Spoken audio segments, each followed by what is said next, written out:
Chers parents, amis, aînés et âmes bienveillantes, je vous salue avec respect et humilité.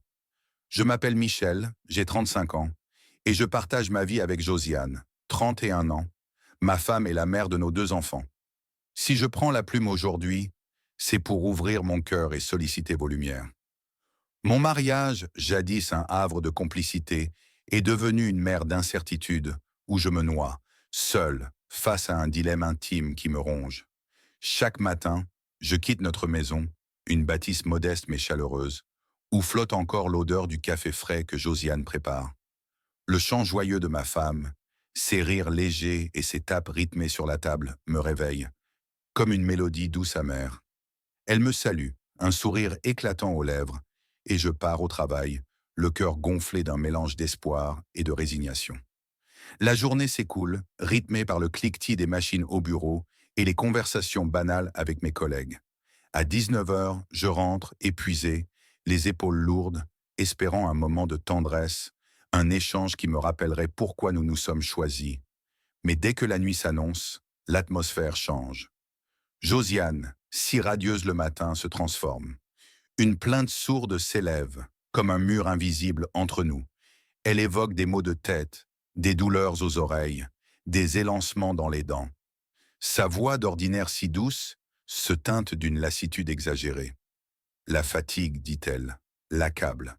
Chaque excuse est une lame qui s'enfonce un peu plus dans mon cœur. Sur notre lit, elle me tourne le dos, son corps raidi comme une forteresse.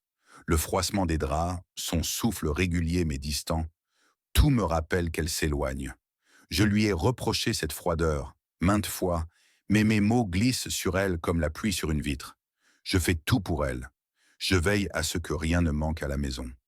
Les courses sont faites, les factures payées, les enfants nourris et vêtus. Josiane n'a pas de tâches écrasantes.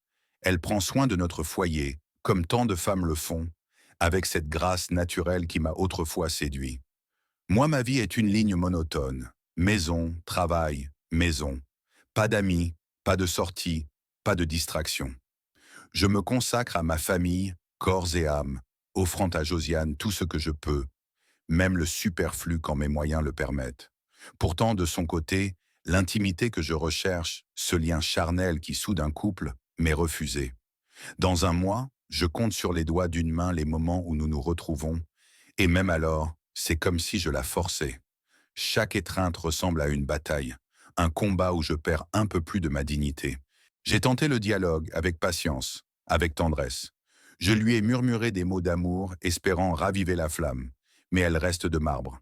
Je n'aime pas le sexe, me dit-elle, un aveu qui me glace.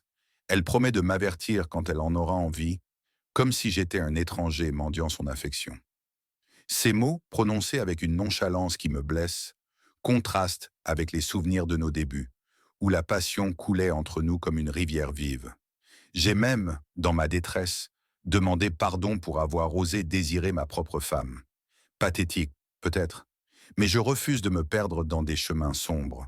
L'adultère, la solitude, ou pire. Hier, je lui ai dit, le cœur lourd, « Josiane, tu n'es pas romantique. Mes mots d'amour ne te touchent pas. Quand je pose ma main sur toi, tu la repousses comme si j'étais un intrus. » Sa réponse m'a terrassé. « Tu te mettras à genoux pour ça. Tu connais ma faiblesse. » Cette phrase cinglante m'a fait comprendre qu'elle joue de mon désir comme d'une arme. Je veux être fort. Je veux être un homme qui respecte sa femme tout en se respectant lui-même.